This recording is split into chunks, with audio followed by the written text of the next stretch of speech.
Hello friends, welcome back to my YouTube channel. आज हम लोग स्टडी करेंगे limit test for the chlorides के बारे में।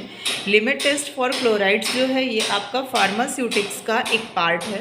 फार्मास्यूटिक्स के जो यूनिट नंबर फर्स्ट है आपका फार्मास्यूटिकल केमिस्ट्री का, उसमें आपका यूनिट फर्स्ट में जो है वो लिमिट टेस्ट अलग अलग काफ़ी सारे दिए गए हैं। तो आज हम लोग किसके बारे में स्टडी कर रहे हैं? लिमिट टेस्ट फॉर क्लोराइड्स के बारे में स्टडी कर रहे हैं। देखिए यहाँ पे टर्म यूज़ हो रहा है क्लोराइड्स का।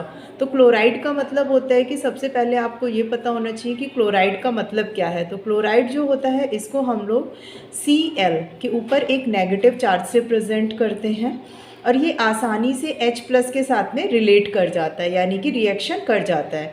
H+ के साथ में जब ये रिएक्शन करता है तो HCl का फॉर्मेशन कर देता है। कहाँ पे?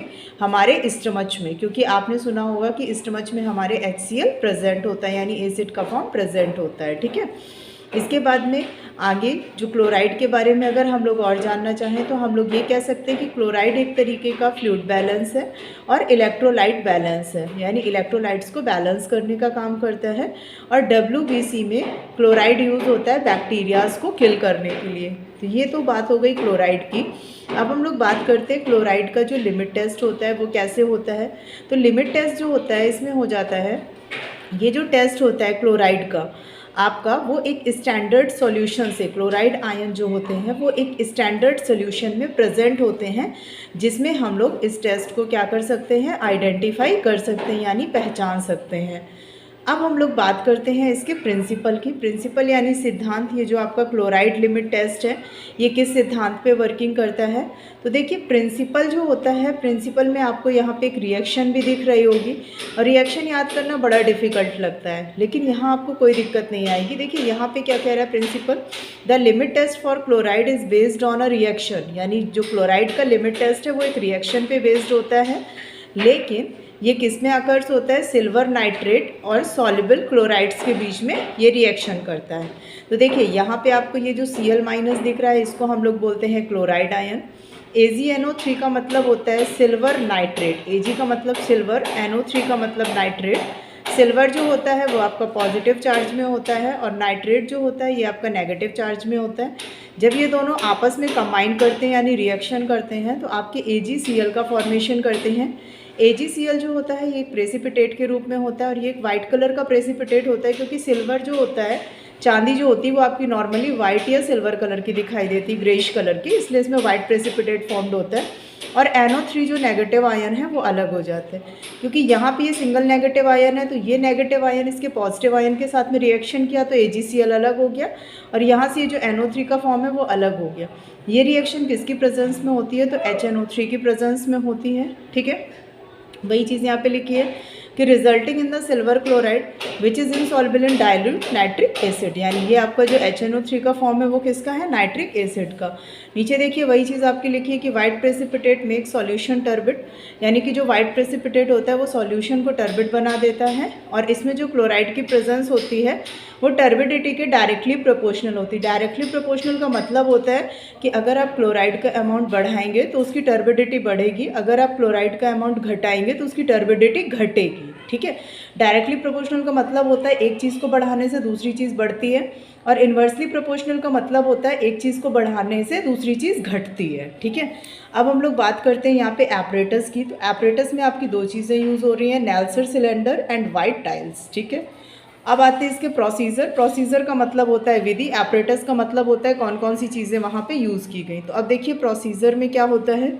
यहाँ पे आपको एक फिगर दिख रहा होगा, इस फिगर में हम लोगों ने दो नेस्लर सिलेंडर्स को यूज़ किया है, एक है सिलेंडर A और एक है सिलेंडर B, और नीचे ये जो आपको एक बेस दिखाई दे रहा है ये आपकी वाइट कलर की टाइल से जो एपरेटस अभी आपने ऊपर लिखे।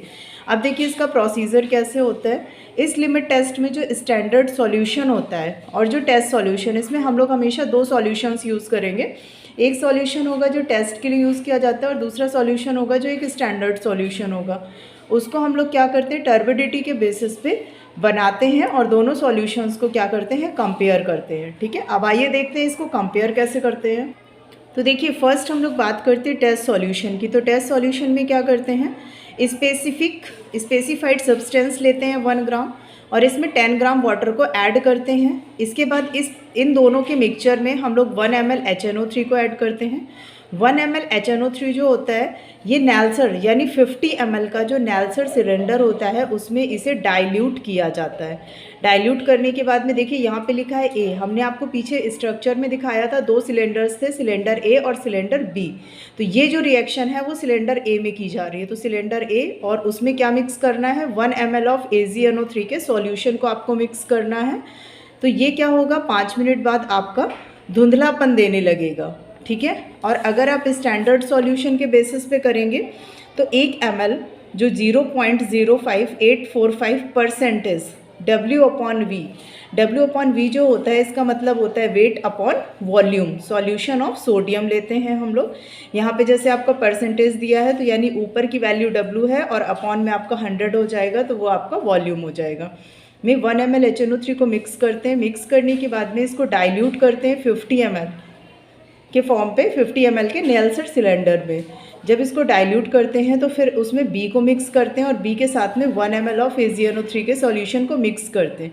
जब इसको मिक्स करते हैं तो मिक्स करने के बाद फिर आगे आपका यही प्रोसेस हो जाएगा कि आफ्टर 5 मिनट्स उसमें टर्बिडिटी यानी धुंधलापन दिखाई देने लगता है, ठीक है।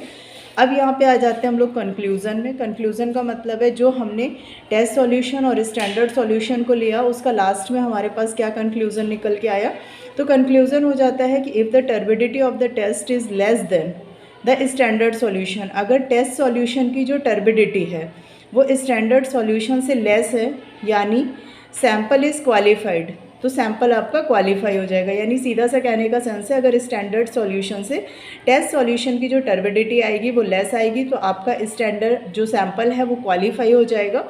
और अगर वो उससे मैक्सिमम आ गई तो वो आपका क्या हो जाएगा, फेल्ड हो जाएगा, ठीक है। तो ये चीज़ आपको ध्यान रखनी है।